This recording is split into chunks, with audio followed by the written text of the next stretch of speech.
Behind the Attic Wall by Sylvia Cassedy, Chapter 7. Come on, she said, while they were at the very edge of her vision. The swing in the garden continued to sway on the distant tree. Come on, she said in her head to the backwoods girls, and she led them from the empty room, through the schoolroom with its desk bolted to the floor, along the hallway with its rows of closed doors, down the stairs and into the front hall. Look, she said, lifting a green velvet hat from an arm of the mirrored clothes rack and pulling it over the curlers in her hair. See how lovely I am? And she turned her face from side to side in the mirror. Oh, lovely, they all answered.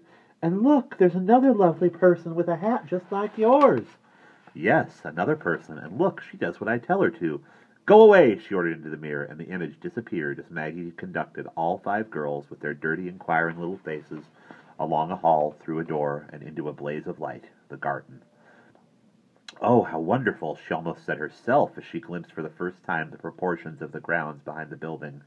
Less a garden than a meadow, it stretched far into the distance with clumps of trees here and there, occasional flower beds blazing with reds and yellows of September, and far off to the right a stand of white trees casting lacy shadows on the grass. It was a good garden, she decided, better than most. She stepped cautiously out into the sun, turning once to glance at the buildings behind her, to catch sight maybe of a vanishing face, but the windows were blank and the walls silent. The garden, too, was still, the immense lawn from the doorway where she stood to the distant rim of the woods, and was quiet, and only the swing, empty and lifeless, stirred in the breeze. What's that? The backwoods girls asked as Maggie picked through the damp grass in her silver shoes. It's a swing, she answered. You sit on it and push your feet back and forth, and you go higher and higher in the air. Come on, I'll show you how. First you, Kate, and she gave the swing a heavy push. Put your feet up when you go forward and down when you go back. Now you, Elizabeth. In the next moment, something snapped, tore, pulled away, and the wooden seat danced crazily from one rope. The other had broken, and it twitched now in the dust like a dying snake. Oh, the girls all said. What happened? It broke, Maggie answered. It doesn't matter. It was a dumb swing. And now, she added, leading them all away, look at these. These are roses. And these, she paused. They had come to a group of white trees Maggie had seen from the doorway, and she felt strangely drawn to them, as though they had been set aside for her as a private room. She knew their name, and she had the little girls ask, What are these? So she could answer, Birches. And she went on, But no one is allowed near them except me. They're my private trees, and you can't come near. Anyway, you're too stupid and dirty to be here. She was tiring of their company, and she wanted to be all alone so she could enter the shade of the white trees that seemed only hers. Go away now, she commanded, and in an instant the 5 little girls returned to their home in the backwoods, where they would wait until she had something else to display before their wondering eyes. The air was cool, and the wind penetrated the sleeves of her blouse, but she left the small warmth of the sun on the lawn and sought the shadows of the birch branches that crossed and recrossed one another on the ground, enfolding her like some giant web. She imagined herself to be a spider, following with the toes of her silver slippers every woven thread until she grew dizzy, and she sat down between 2 trunks of pocked white bark. It was nice being among the trees. It was like having a house of your own. Idly she gathered some long sticks and laid them end to end to mark off separate rooms in the grass. The bedroom would be over here, against this tree, the kitchen here. This would be the living room where she was sitting. This rock could be the table, and a little mossy mound over there could be the chair. The grass could be the rug. All at once, a door slammed shut somewhere, and a cry went up. There she is! And in an instant, the shadow ribbons on Maggie's arms and legs were invaded by a spread of new shadows. Massive heads, arms, bodies, legs, and 4 hands were upon her, pulling her up to her feet and dragging her across the lawn back to the school building. That's my hat, one aunt was crying. Take those curlers out of your hair, the other shouted. She smells of perfume. She's got my necklace on. Look, she's stolen my necklace. Look at my evening shoes. They're all wet. What are you doing with my evening shoes? Take off my shoes. Take them off. You're ruining them. Look at those feet in my shoes. The upstairs is a shambles. She left the water running in the tub. She muddied up the towels. She tracked up the upstairs hall. She broke the window curtain pole. She threw the keys on the bathroom floor and left the doors all open. Even their door, after all we gave her.